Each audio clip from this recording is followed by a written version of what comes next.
제가 고민이 있어요. 제가 성도님들의 삶을 생각하고 저도 일도 잠깐이지만 해봤고 하다 보니까 성도님들이 이렇게 교회에서 봉사하시고 이런 것들을 보면은 안쓰러워요라는 표현으로 잘 안 돼요. 안쓰러워요. 안쓰러워.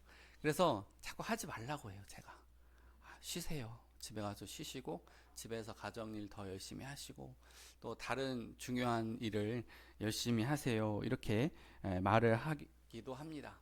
그런데 제가 목사이다 보니까 성경을 가까이 하고 또 설교를 하다 보니까 어쩌다 보니 이런 사람을 본받으십시오. 이렇게 주님을 사랑하고 헌신한 사람을 본받으십시오. 라는 말을 자주 하게 돼요.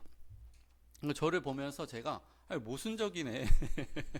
쉬라고 하면서 설교할 때는 헌신하라고 하고 봉사하라고 하고 겉으로는 쉬라고 하는 것 같지만은 또 설교할 때는 열심히 하라고 하는 것 같으니까 제가 모순적으로 느껴지는 거예요. 그런데 하나님께서 우리를 위로하시고 은혜 주시는 방식을 오늘 본문을 통해서 배우면 두 가지가 모순적이지 않다라는 것을 배우게 됩니다. 자, 오늘 말씀을 본격적으로 좀 드리기 전에 배경이 이래요. 첫 번째는 시대적 배경인데요.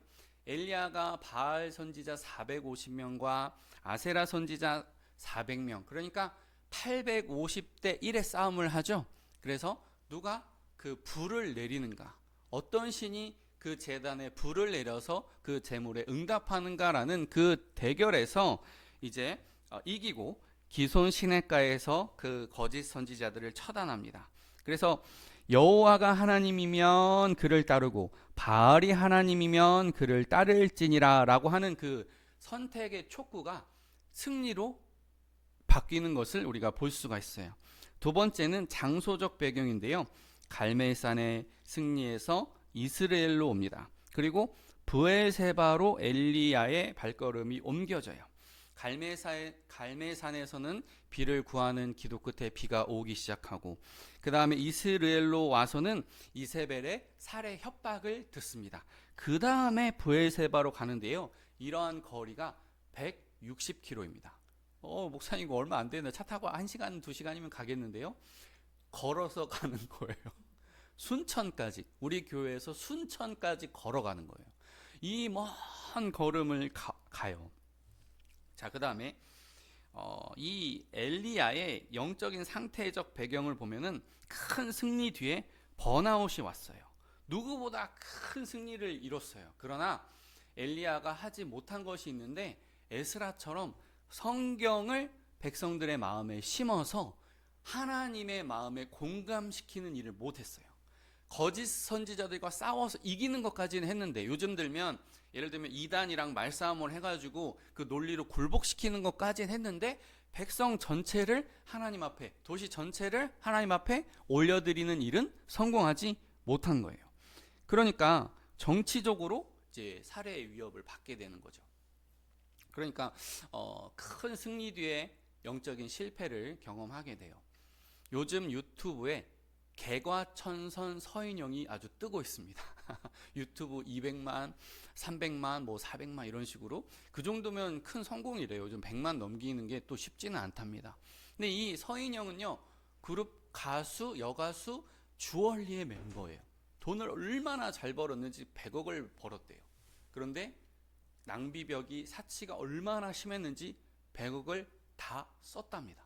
100억을 번 것도 대단한데 어떻게 해야 100억을 다 쓰는지도 모르겠어요. 그러니까 말로는 백화점에서 가가지고 여기서부터 여기까지 다 주세요. 이런 거 했다는 거 아니에요? 그리고 마사지샵 늘 다니고 피부과 늘 다니고 이제 그러면서 많이 썼겠죠. 그런데 이 서인영이 몇 가지 이제 실패를 겪게 되죠. 매니저한테 욕설한 영상이 막 올라가가지고 곤란을 당하기도 하고 어머니가 돌아가시기도 하고 이혼을 겪기도 하고 그러면서 그게 동시다발적으로 탁탁탁 이렇게 됐나 봐요. 그러니까 막 자살 시도를 하게 되고 2번이나 그러면서 가족도 큰 위기의식을 느끼고 그러다가 하나님을 결국에 만났나 봐요. 신앙생활을 하는 거예요. 부활절 칸타타가 11곡이랍니다. 여러분 그 정도 되면은 온 진을 다 갈아 넣어야 돼. 부활절 칸타타 11곡을 소화를 하고 솔로까지 다 했답니다. 그러면서 막 눈물을 흘리더라고요. 그게 뭐냐면 하나님께로 돌아왔다는 거거든요. 큰 승리도 있고 큰 실패도 있는데 중요한 것은 하나님께로 돌아왔다는 것입니다. 그래서 그 영상을 보니까 가족끼리 식사 기도를 하는데 아버지가 장로님이세요. 우리 가족 늘 겸손하게 해주세요라고 하는 기도가 저한테 이렇게 울림을 주더라고요. 그래서 우리는 우리의 무익함을 인정하고 받아들이고 빨리 하나님께로 돌아와야 돼요. 그러면 하나님께서는 우리에게 새로운 기회를 주십니다. 오늘 말씀 1에서 2절 제가 다시 한번 읽어보겠습니다.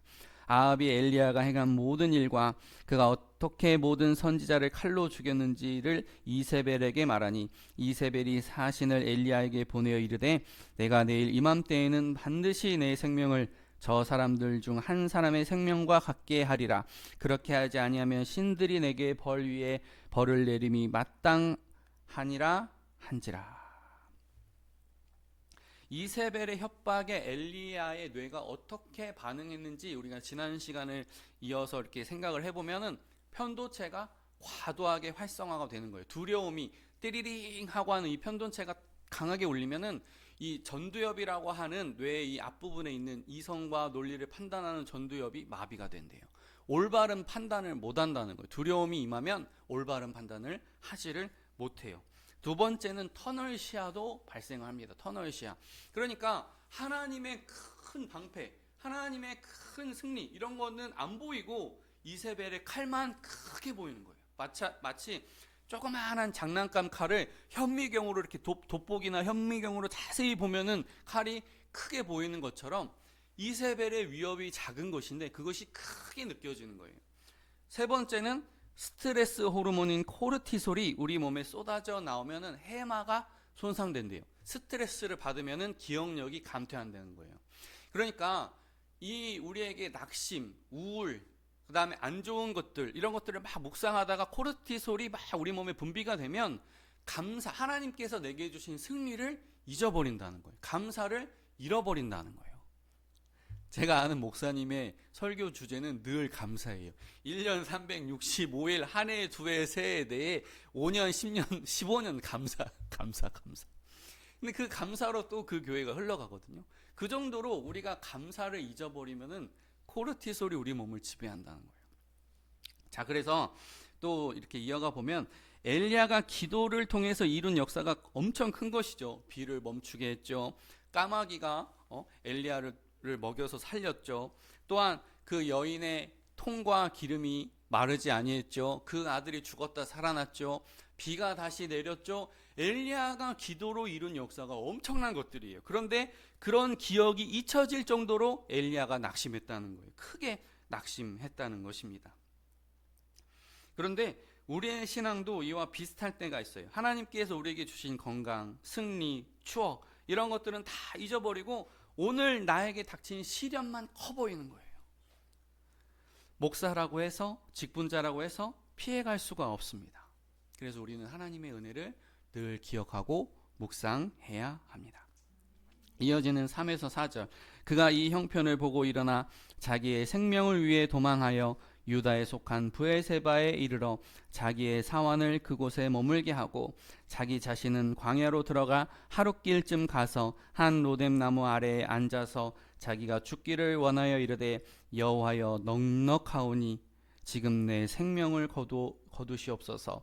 나는 내 조상들보다 낫지 못하니이다 하고. 너무 이 극심한 스트레스를 받게 되면은요 죽고 싶은 마음도 드는 거예요. 빨리 이게 조금 변형된 나쁜 형태는 빨리 천국 가고 싶다. 빨리 하나님 만나고 싶다. 이런 형태로 변형이 되는 거예요. 신앙인들도. 그러니까 모세도요. 민수기 11장에 보면 즉시 나를 죽여 내가 고난 당함을 내가 보지 않게 하옵소서. 모세가 하나님께 나를 좀 죽여달라고 했다니까요. 왜냐하면 이스라엘 백성들이 만나에 만족을 못하고 고기 달라고 부추, 참외, 고기 이런 거 먹고 싶다고 막 뗐을 때 내가 저들의 아비이니까, 어미이니까, 내가 저들의 부모입니까? 하나님 저를 죽여주옵소서. 지면에서 가장 온유하다고 한 사람도 이렇게 낙심할 때가 있다는 거예요. 두 번째, 욥은 죽기를 바라도 오지 아니하니. 그가 죽기를 바랬다는 거예요. 재산 다 잃었죠. 자녀 10명 다 잃었죠. 아내 잃었죠. 자기 몸에 피부병 생겼죠. 여기까지 욥이 다 견뎠어요. 그런데 어디서 무너졌어요? 3명의 친구가 신앙을 정죄하니까, 믿음을 얕잡아보고 너 죄지어서 그런 거야, 빨리 회개해, 자꾸 그렇게 쪼으니까 폭발해버린 거예요. 죽기를 바라여도 오지 않는다. 죽고 싶은데 지금 못 죽는다 이 말이에요. 요나는 사는 것보다 죽는 것이 내게 나아. 요나는 좀 그러긴 한데 어쨌든 그도 죽기를 바랬다는 거예요.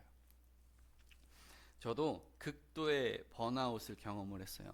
누구보다 정직하게 산다고 살았는데, 누구보다 성실하게, 월요일 아내는 맨날 울었어요. 제가 월요일마다 일하러 가니까 막 울었어요.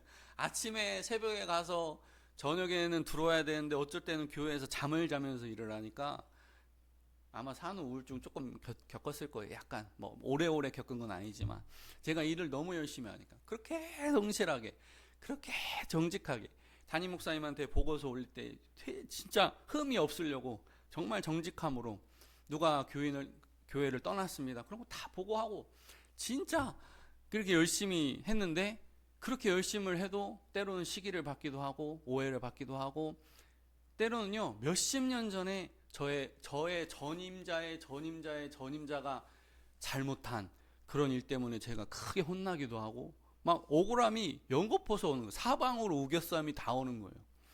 그래가지고 참다가 주의 종은 참는 거라고 하니까 참다가 언제 좀 못 참았냐면은, 눈을 감아주는 것인가? 죄를 자꾸 눈을 감아주는 것인가? 내가 저 사람들 닮아가겠는데? 그런 생각 때문에 개척을 했어요. 개척을 하니까 이제 힘들죠. 그런데 제가 36세 때 할 수 없는 경험을 한 거예요. 부족하지만 그래도 단독으로 이렇게 교회를 이끌어 가보는 그런 경험을 얻어가는 거예요. 낯설고 당황스러웠어요. 그렇지만 지내다 보니까 여러분 같은 귀한 성도님도 만날 수 있구나, 그런 생각을 하면서 여러분은 저를 버릴 수 있어도 저는 여러분을 버리지 않겠다 하는 것을 가끔씩 이렇게 묵상하고 다짐하면서 지내고 있습니다. 그러니까 하나님은 목사의 번아웃 뒤에서 이미 일하고 계세요. 자, 이어지는 5절 말씀. 로뎀 나무 아래서 누워 자더니 천사가 그를 어루만지며 그에게 이르되 일어나서 먹으라 하는지라. 계속해서 드리는 말씀은 밥 먹자는 거예요. 제가 처음에 설교 초반에 얘기했던 거, 그러니까 맨 이렇게 쉬세요, 좀 편하게 신앙생활 하세요 하면서도 설교 때는 뭐 희생하고 봉사해야 된다고 막 하는 그 모순이 어디서 이렇게 깨지냐면 밥 먹자 해서 깨지더라고요. 힘들어서 낙심하고 어려운 그런 성도님에게 하나님은 책망하시거나 막 더 몰아붙이시거나 가는 말에 채찍질 하시는 분이 아니라 일단 밥 먹자, 그렇게 말씀하시는 분이라는 거예요. 우리가 베드로의 모습을 볼 때도, 베드로가 예수님을 부인해가지고 그 다음에 또 나는 물고기 잡으러 가노라 했을 때 예수님 찾아와가지고 야 너 일로 와봐 내가 너 사람 낚는 어부하라고 했지 다시 누가 또 물고기 잡으라고 했어, 너 일로 와봐, 막 혼내시는 게 아니에요. 야 너 네가 분명히 나 부인한다 했지 그런 거 안 하셨다는 거예요. 밥 먹자, 조밥 먹자, 그렇게 말씀을 하셨다는 것입니다. 이 밥 먹는다는 것은요 완전한 용서를 의미해요. 내가 기분 나쁜 사람과 식사하는 것은 쇼이고 일종의 비즈니스예요. 내가 도저히 마주할 수 없는 것과 식사를 하는 거는요 일종의, 내가 싫어도 정치적으로 뭘 하나 중간점을 내야 되거나 내가 너를 싫어하지 않는다는 거짓을 보여주기 위해서 쇼를 해야 될 때예요. 그러나 예수님께서, 하나님께서 청하시는 식사는 거짓이 없다는 거예요. 그러므로 그 안에 용서가 담겨 있다는 것입니다. 일어나 먹으라. 그렇게 명령이 아니라 일어나 먹자, 그런 따뜻한 표현이라는 것을 알 수가 있습니다. 그러나 하나님께서는요, 계속해서 먹고 자고 굿이나 보고 떡이나 얻어먹고 그런 삶을 우리에게 끝까지 종말적으로 원하시는 건 아니에요. 우리에게 언젠가는 내 양을 먹이라, 내 양을 치라 라고 말씀하시는 분이십니다. 그래서 제가 이 엘리야가 충분히 힘을 얻을 때까지 쉼을 주시는 그 하나님을 보면서 다시 한번 모세와 욥과 요나를 보게 돼요. 첫 번째는 모세에게 하나님은 동역자를 보내셨어요. 70명의 장로를 세워서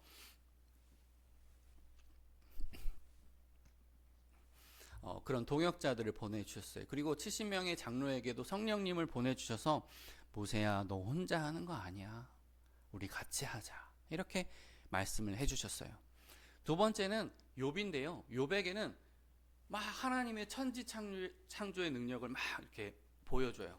왜 그럴까 이렇게 생각을 했는데, 제가 종종 말씀드리지만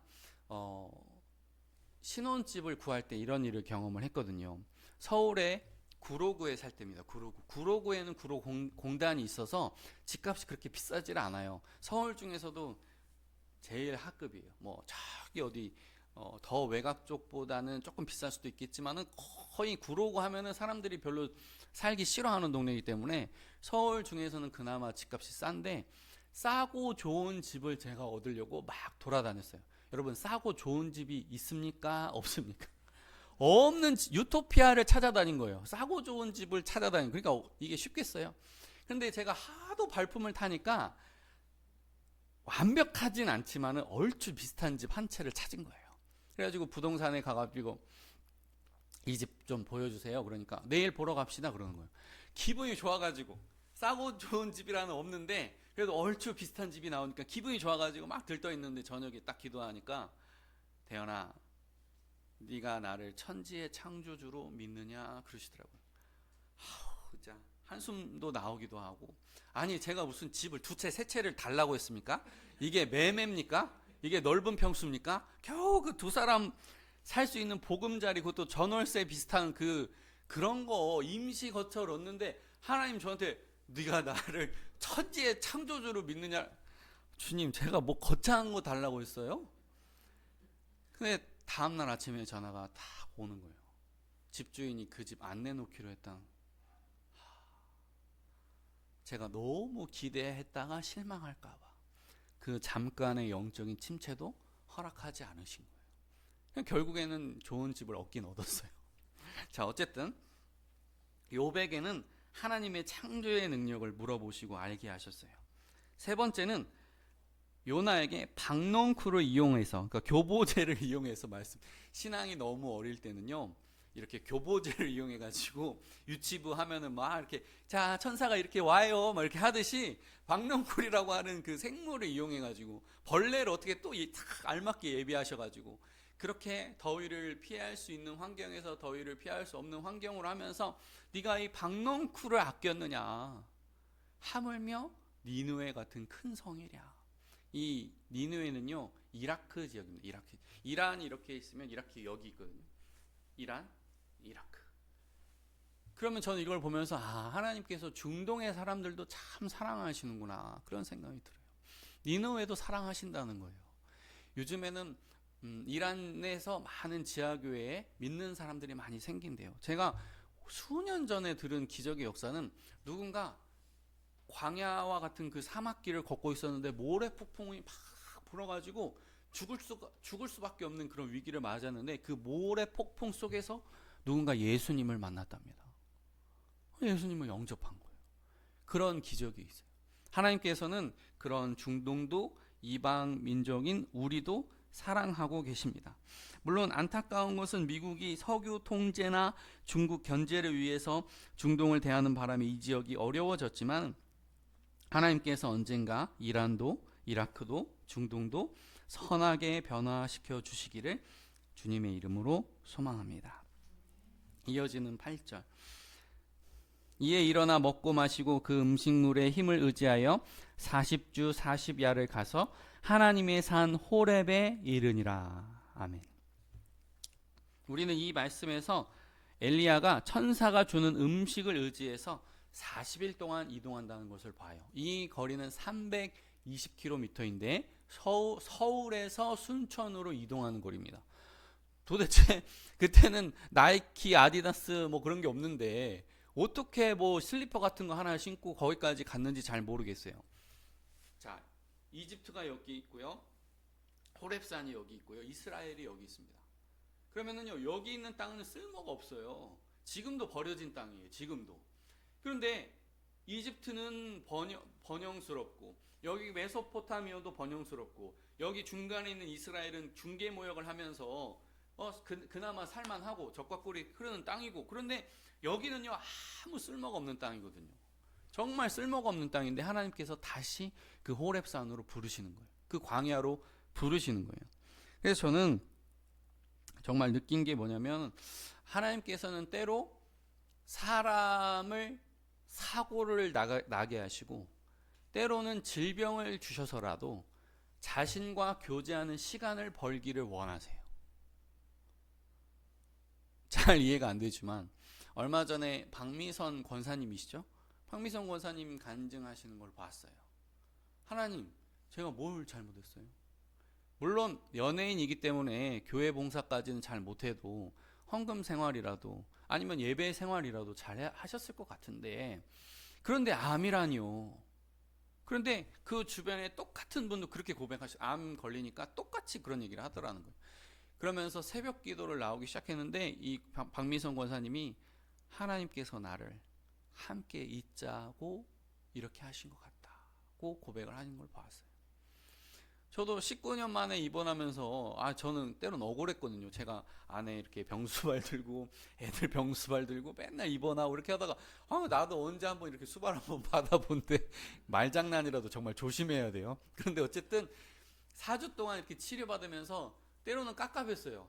교회 일도 좀 덜 하는 것 같고, 가정 일도 좀 덜 하는 것 같고, 내가 무력해지는 것 같고, 근육량도 좀 빠지는 것 같고 막 싫었어요. 그러나 그 시간을 통해서 하나님은 꼭 봐야 할 것을 보게 하시고, 이 속도도 중요하죠. 빨리빨리 이렇게 가는 속도도 중요하지만은 방향도 중요한 것 같아요. 오늘 제가 일찍 교회에 와서 환풍기를 달았거든요. 결국에는 또 설명서가 없어요. 시컷 했다가 또 다시 풀렀다가 다시 하고, 그러니까 속도도 중요하지만은 다시 한번 방향이 중요하다는 걸 깨닫게 돼요. 자, 얼마 전에는 또 안식년을 하시는 목사님을 본 적이 있어요. 안식년이라고 해도 사실 여러분, 저 안식년 가면은 저를 내비 두시겠어요? 제가 안식년을 가면 아마 책상 여러분이 빼버리실 거예요. 그죠? 그러니까 목사님들은 안식년을 간다고 해도 대부분 안식월을 하셔요. 안식월. 근데 목사님들이 안식월을 하면 목사님들이 편히 쉬실 것 같아요? 못 쉬어요. 이분 지금 이렇게 상황이 이렇게 됐는데 어떻게 됐나, 잘 지내고 있나, 자녀는 괜찮나, 장례는 나지 않을까, 임시당회장 이렇게 부른 그런 목사님들은 설교를 잘 할까, 우리 성도님들 은혜 받고 있을까, 계속 그 생각만 하거든요, 목사님들은. 그런데 그 안식월을 통해서 이번에 합창에 참여하게 되는데, 우리가 우리 딸들의 그 영상도 보셨겠지만 참 좋더라고요. 저도 은혜를 받아요. 못 부르지만 한번 불러볼게요. 너는 두려워 말라. 너는 두려워 말라. 내가 너를 지명하였고,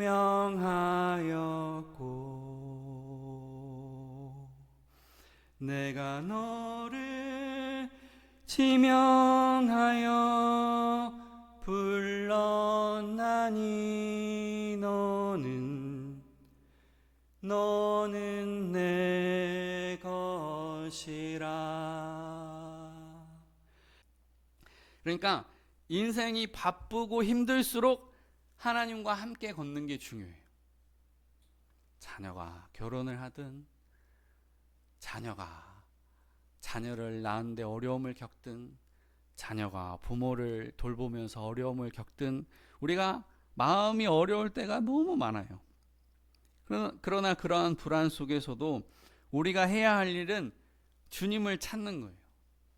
주님이 우리의 상황을 막 바꿔주시지 않아도, 주님의 우리의 어떤 형편을 막 바로바로 바꿔주시지 않아도, 주님이 우리의 마음만 만져주셔도 많이 좋아진다는 거예요. 주님이 우리의 마음만 만져주셔도 많이 좋아져요. 올바르게 판단할 수도 있고요. 좋은 일을 만날 때까지 인내할 힘도 주셔요. 그래서 오늘 본문 이후에 엘리야를 보니까 하사엘에게 기름을 부어가지고 이 심판의 도구로 쓰시고, 또 아합도 기름을 부어가지고 이 바알 신앙을 심판하시고, 그리고 결국에는 엘리사에게 기름을 부어서 엘리야가 다 하지도 못한 일을 이어가게 하시는 거예요. 하나님은 번아웃을 경험한 사람 이후의 삶을 계획하고 있고, 그 놀라운 계획 안에 더 크고 위대한 일을 기다리고 계십니다. 우리는 우리의 머리로 세상 일을 판단을 해요. 우리가 닥친 일에 전전긍긍해요. 그렇지만 하나님은 우리의 항복 선언을 기다리고 계시는데, 제가 매번 말씀드리잖아요. 이 두 손에 뭘 주신다고요. 두 손에 뭘 주시는데 뭘 주실까 생각해 보니까, 하나는 모세에게 주신 지팡이를 주시는 것 같아요. 홍해를 가를 수 있도록, 문제를 끝낼 수 있도록 모세에게 주신 지팡이를 주실 거예요. 그러면 한 손에는 무엇을 주시냐? 예수님의 손을 주시는 것 같아요. 예수님 손 잡고 무리를 걷게 하시는 거예요.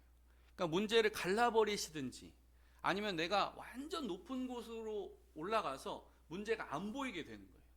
둘 중에 하나를 여러분에게 주시기를 주님의 이름으로 축복합니다. 저와 여러분이 이런 은혜 가운데 계시기를 주님의 이름으로 축복합니다. 아멘. 기도하겠습니다.